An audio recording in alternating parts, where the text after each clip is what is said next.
This is a AP Chemistry practice test chapter 1 and 2. Okay. Probably before you do this one, you need to have periodic table. If you don't have it, you can just Google it and you can look at it in the Google. Okay. Number 1, what is the length of side of cube has volume 44.4 liter? Okay. So they ask you, so cube looks like this, right? And then volume is 44.4 liter.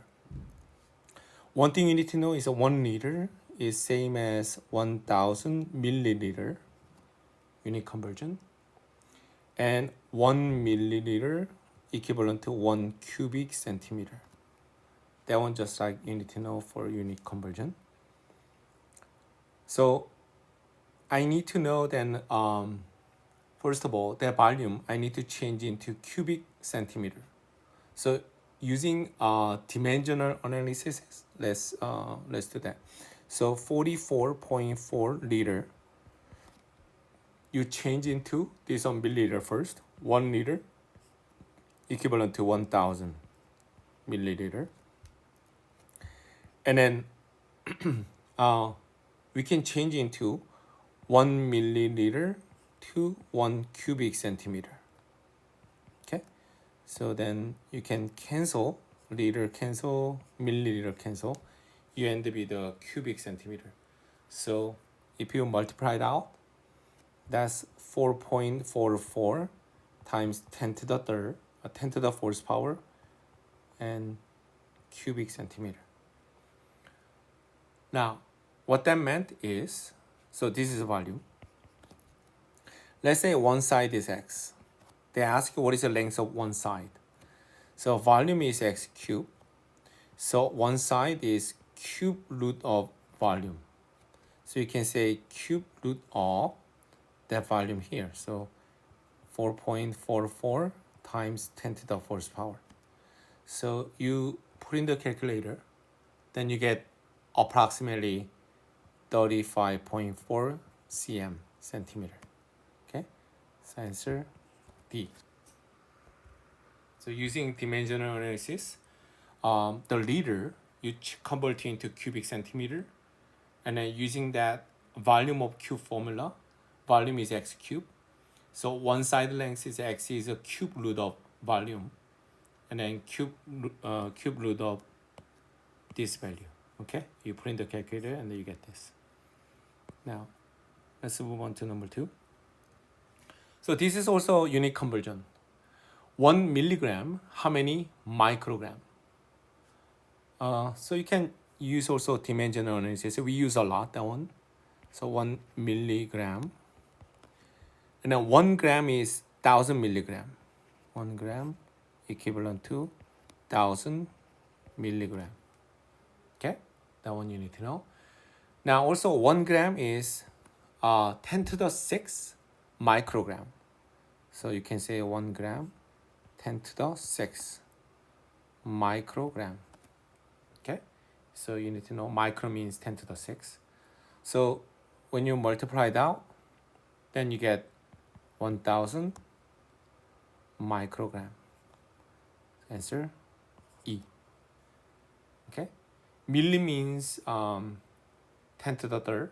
Micro means 10 to the 6. I mean, actually, milli is a 10 to the negative 3. Micro means, so you can say 1 milligram, same as 10 to the negative 3 gram.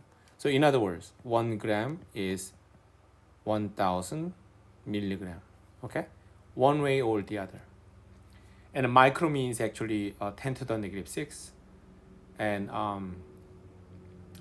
pico means 10 to the negative 12. Nano means 10 to the negative 9. Things like that. So you have to memorize those words. I believe in your textbook it will say that. Now number 3, precision. Okay, so you have to know what's the difference precision. We have a new vocab here. Precision and accuracy.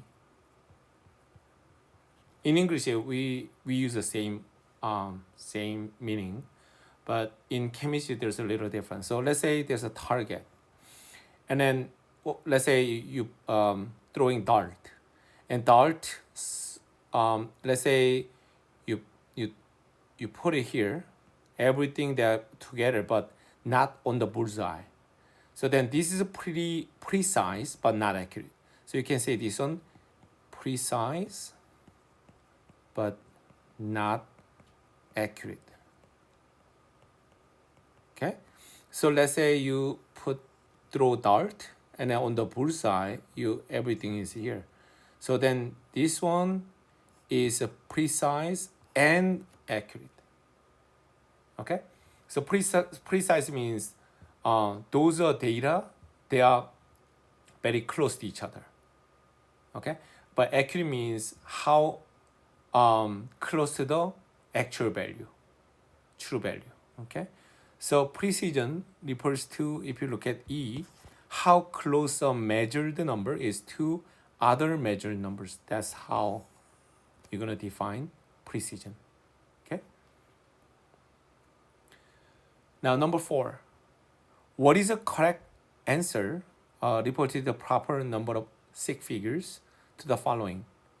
So this is one unit, you have to know how to calculate the sig figures. So when you subtract this one first by PEMDAS, this one when you subtract, that is 2150 minus 2101, that is just 14. Now times, when you multiply the second one, this one, so I'm not gonna put it parentheses here, 39, if you use a calculator, 39.4492. Okay, that's what you're gonna get in the calculator. Now in terms of sig figures, so this one is a 2 sig figure. Okay, this one is, you have everything sig figure, so this is a 6 sig figure.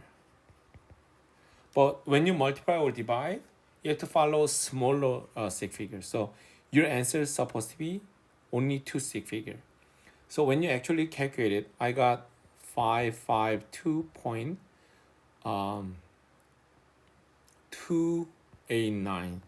So that's approximately, in terms of 2 sig figures, you can say 5.5 times 1, 2. So 10 to the second power. So answer is D. Okay, so you have to answer in terms of 2 sig figure, because this 14 is only 2 sig figure.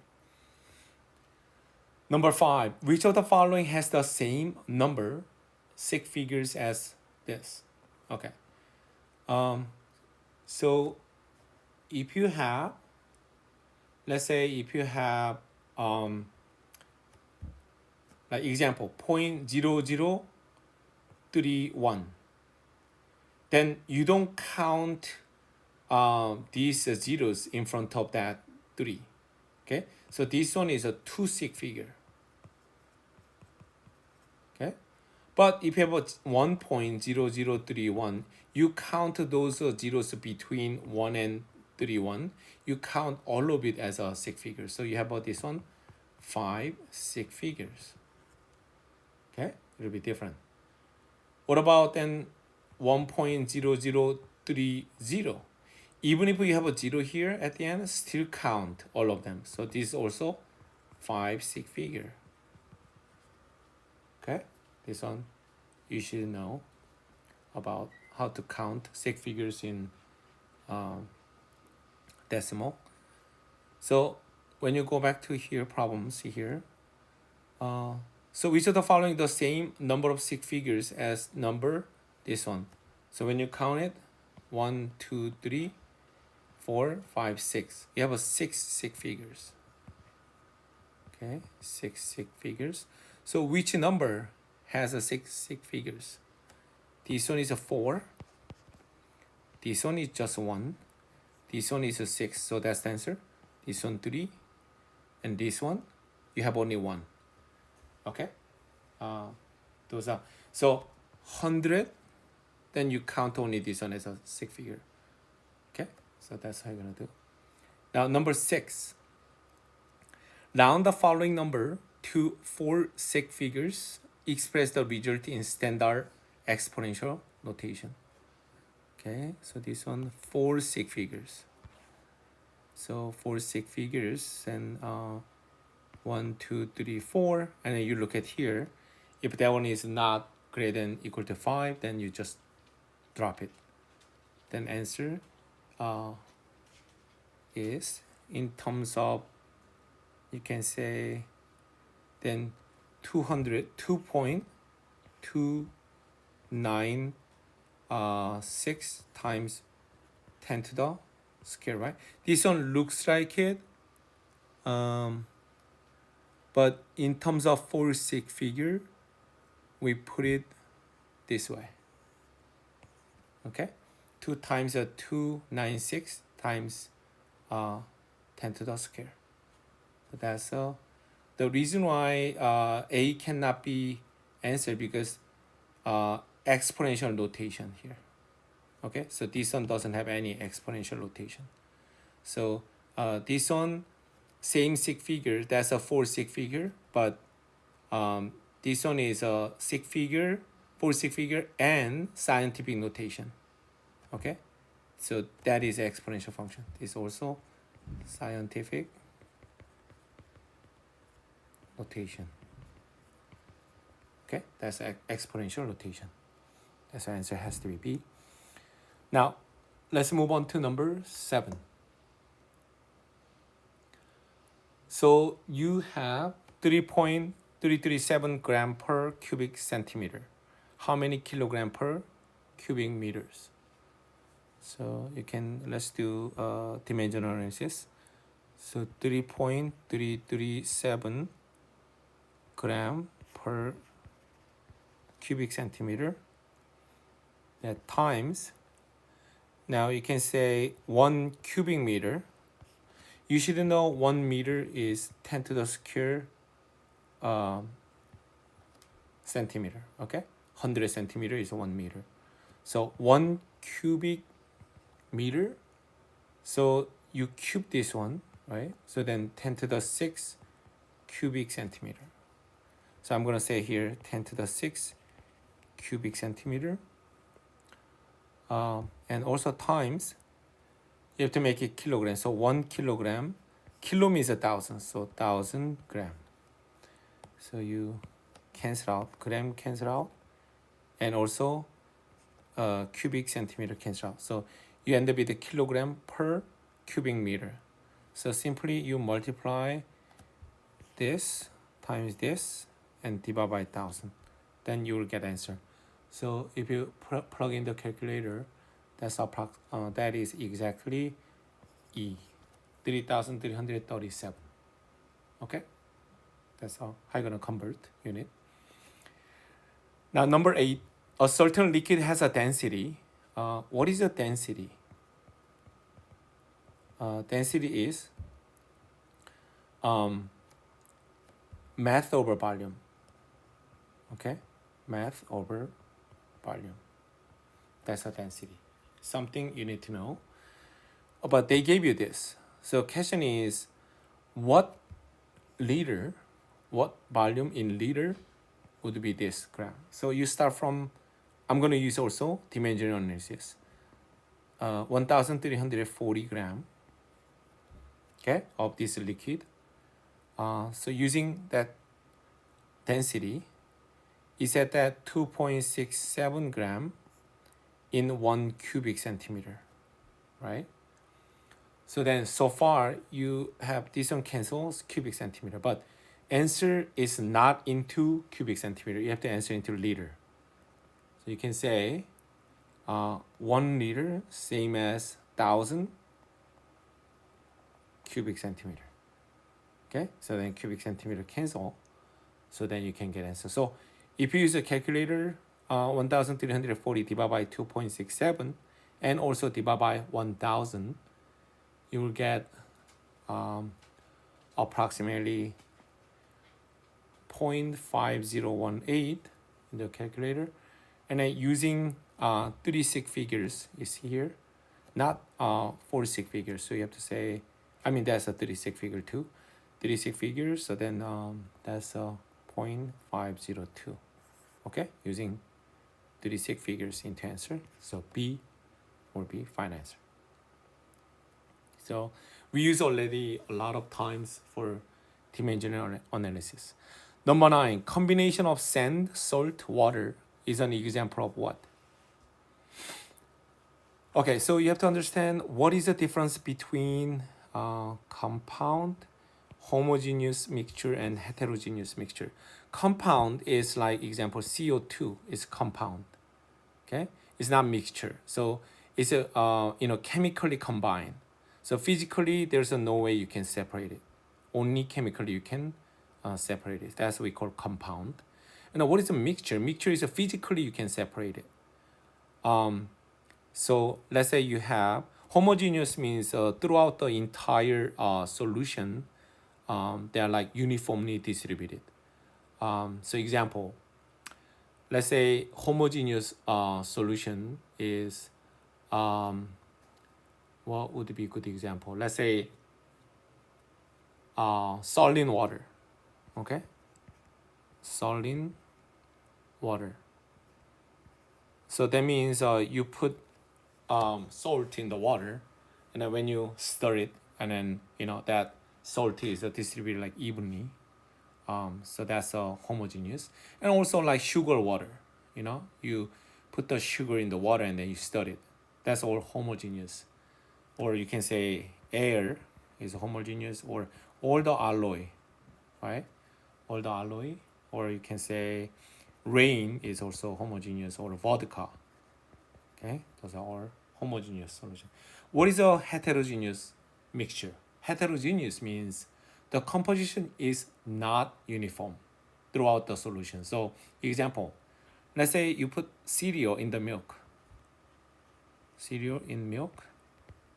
So sometimes it's kind of bulky there in one side, but it's not like bulky in the other side. So that's not homogeneous. So we call heterogeneous, right? And you can say another example, you can say ice in soda, right? Ice in soda. So some ices they are like stuck together in one side, but the other side you don't have much ice, and then maybe like those are like little crumble of the ice, not like big chunk of ice, right? So those are heterogeneous. And also soil. Soil also those are little particle of the soil. It's not like uniform, like all different. So that's a heterogeneous mixture, you can say. Now, so think about it. When you put sand, salt, and water, those are mixture, of course. But if you think about it, sand, it cannot be distributed all the way the uniform, right? So it should be then heterogeneous mixture. Okay, so it's not uniform throughout the solution, then it's a heterogeneous mixture. Number 10. Let's move on to number 10. If a matter is uniform throughout and cannot be separated into substances by physical process, they talk about compound then, right? But can be decomposed in other substances by chemical process, yeah, that is a compound. We already talked about it. Okay. The charge on a electron was determined in those experiment. Okay. So if you look at it, answer is E. So this one you have to study in the chemistry book. They talk about it. So if it's a Millikan oil drop experiment, so this person determined the charge of single electron. Okay, this one they found in the experiment the charge, right? The charge of a single electron. Okay, we put like this way. That one is negative charge because electron 1.6 times 10 to the negative 19. That's the charge. Okay, so Millikan found out the charge on the electron. What is the Rutherford gold foil experiment? So this is very important also. This person by experiment they found that the atom is a mostly empty space. Okay, So atom is like little tiny little space in the here that's consists of neutron and also proton. So that is a kind of massive compared to electron. Electron is located like electron everywhere here. Later on we found out electron cloud, right? So this one is like spread out like everywhere. But that one is a kind of like massless. It's like really, really light. But in the middle, that tiny and massive positively charged because neutron and proton located in the middle. So we call that one is a nucleus. Nucleus. So nucleus is a consists of neutron plus protons. Okay. So if you talk about the electron later on, so the math is same as number of neutron plus number of protons. The reason why it's only math is this too. Electron is almost weightless, okay? But charge is minus. But nucleus is because the proton is plus, it charge plus.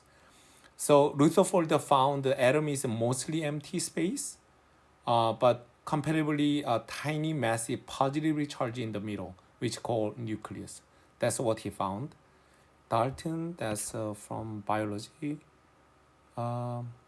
Cathode ray tube, that's they found the electron itself. There's electron, okay, but not charged.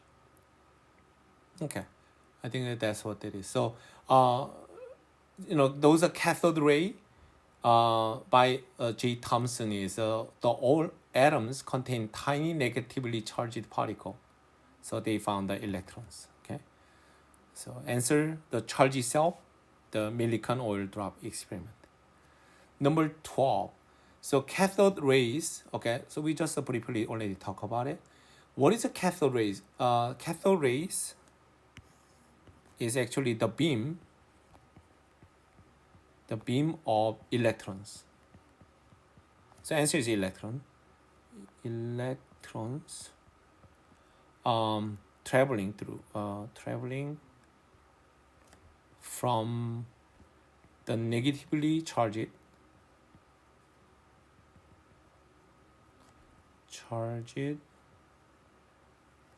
cathode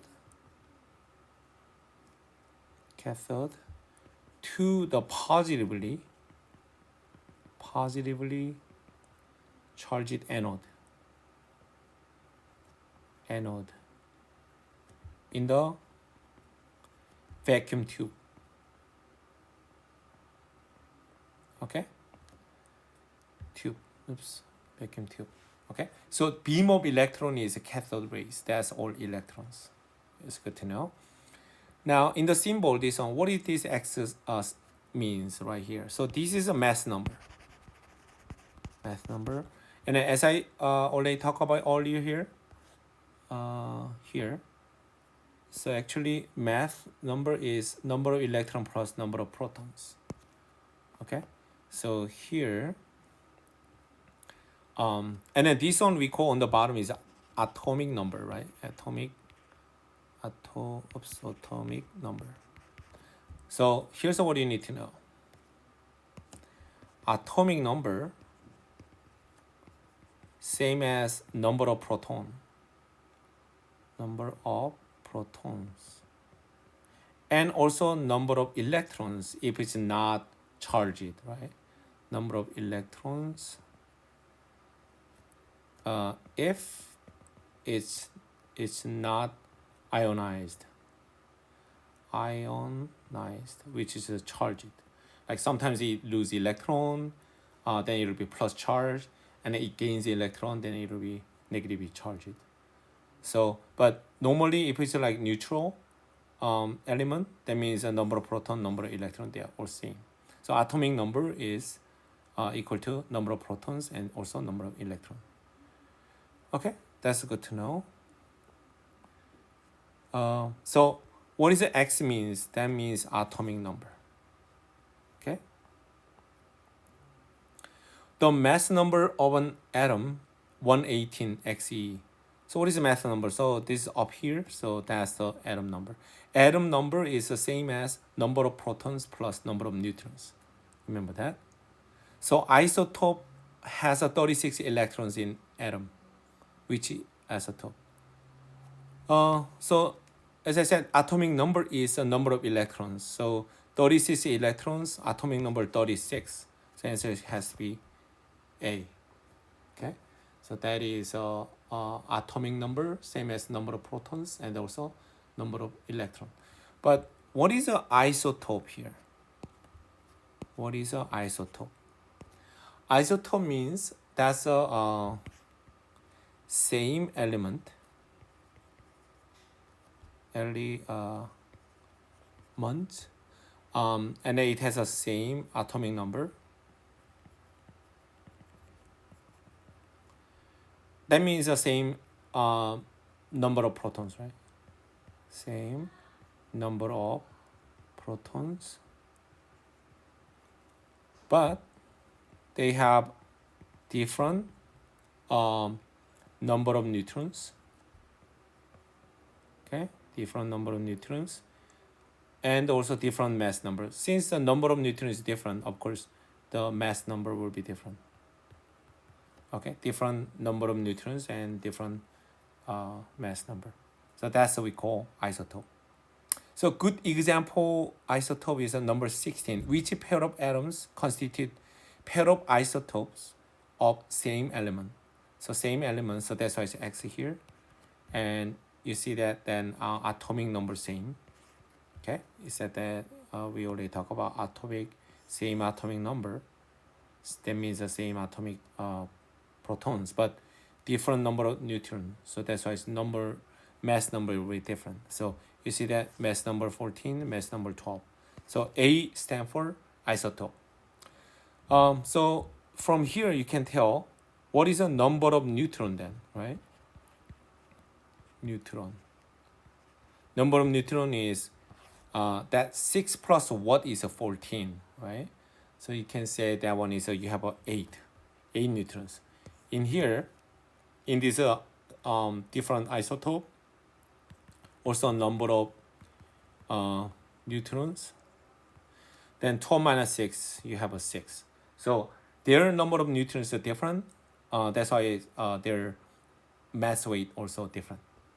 Okay. Now let's move on. Number 17. The elements in groups 1A, 6A. So they talk about periodic table. So 1A, 2A, 3A, and you have like 4B we call here 4B, and you have a 5A, 6A, 7A, and 8A. So in periodic table like this, and then we call this group 1A. This side we call group. Okay, group. Vertically we call group. 1A group, 2A group, like that. So 1A, so we call this one is the name is alkali metal. Alkali metal. Okay, you need to remember that. And 2A, group 2A, we call alkaline earth metal. Alkaline earth metal. You just need to memorize the name. Those are special names. Not everything has a name. So right in the middle, we have we call transition metal, which means 3A, 4B, 5A. We have like not 5A, up to 3A and 4B, and then you're gonna have transition metal there. Now, what about group 6? We call this one is chalcogens. Okay, chalcogens. Okay, and this one 7A we call halogens, right? Halogens. And group 8A we call noble gas. Okay, so like helium, neon, argon, chromium, and xenon, radon, those are noble gas. So in the periodic table, you should know. So number 17, 1A is alkali metal, and 6A is chalcogens and halogens. So answer is D. Okay, just name of those groups. Now let's move on. Number 18. So they talk about the name in periodic table. So periodic table, rows we call rows. Row means this way, column means this way, right?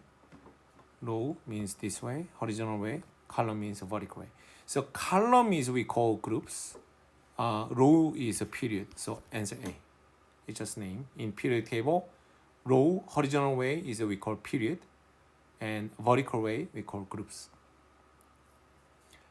Now number 19. What is the correct name for CCl4? This one you have to, well, when you name those compound, you have to see is it ionic or molecular compound. So we have two different way to name it. So let's say ionic compound. Ionic compound. What is an ionic compound? It's a metal combined with a non-metal. Okay, so let's group like alkali metal or alkaline metal combined with like, let's say there's a halogen, right, gas. Then you're gonna get ionic compound. Okay, and molecular compound is a non-metal plus non-metal. So that's like group, let's say 5 and group 7 they combine, or group 6 and 7 they combine. Then we call molecular compound. There's no metal there. So that's all. But we have a different way to name it. So example, let's say NaCl, right? That one is we call sodium chloride. Sodium chloride. Okay, so this one ionic compound. Even if ever you have a multiple, like example, another example, MgBr2. Okay, this one we call magnesium bromide. Magnesium bromide. Okay, even if you have a multiple component, we don't say 2 or bi. We don't say that. It's just like name it. Okay, name like that. So like one more. So aluminum fluoride, AlF3. So we call this one aluminum fluoride. Okay. But sometimes you will see you have like FeCl2. Then this one we call ion. Since this one is a Fe2 plus and a Cl minus, right?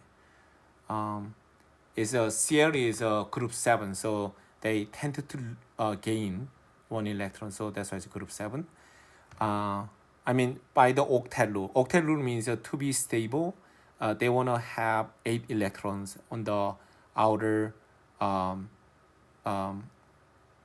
outer electron circle.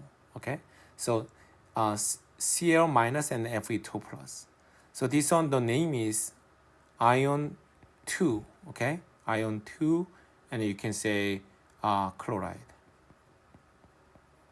Okay, or let's say FeCl3. Sometimes Fe is a 3 plus. Okay, and then still Cl is 1 minus. Then you can say ion 3 chloride.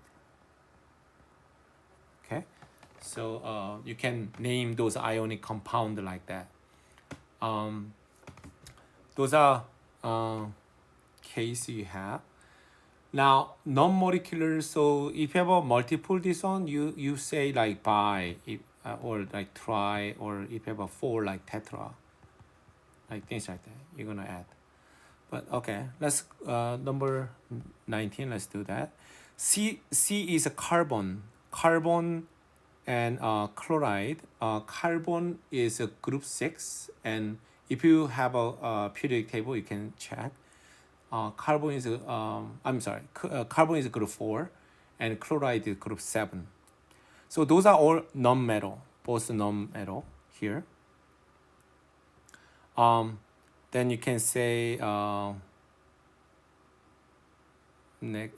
can say then carbon. So carbon, you have this way, you know. So this one is both a non-metal. So this is a molecular compound, right? Molecular compound. So you don't follow this one, you follow here, molecular compound, because non-metal plus non-metal is a molecular compound. So this one is, if you look at that, you have a tetra here. 4 means a tetra. So carbon, tetrachloride. So answer D. That's how you're gonna name it, because it's a molecular compound. If that one is an ionic compound, we don't say any like 4 or 3. But if it's a molecular compound, if it's a 2, then bi, 3, then tri, 4 is a tetra, things like that. Now number 20. So this one, CO3, that's carbonate. That's a polyatomic compound. You need to memorize this one just. This one is a carbonate. Carbonate, okay? Carbonate. So this is a hydrogen carbonate, but usually that H plus with this CO3 minus, that's what we call acid. Acid, it has a special name. So it's a carbonic acid we call, okay? This carbonic acid. So H combined with those kind of polyatomic compound, then you're gonna have acid. Acid means that one is in here, carbonic acid. That's how you're gonna name it. Number 21, correct formula for molybdenum 4. This is a 4 in Roman numerals. And hypochlorite.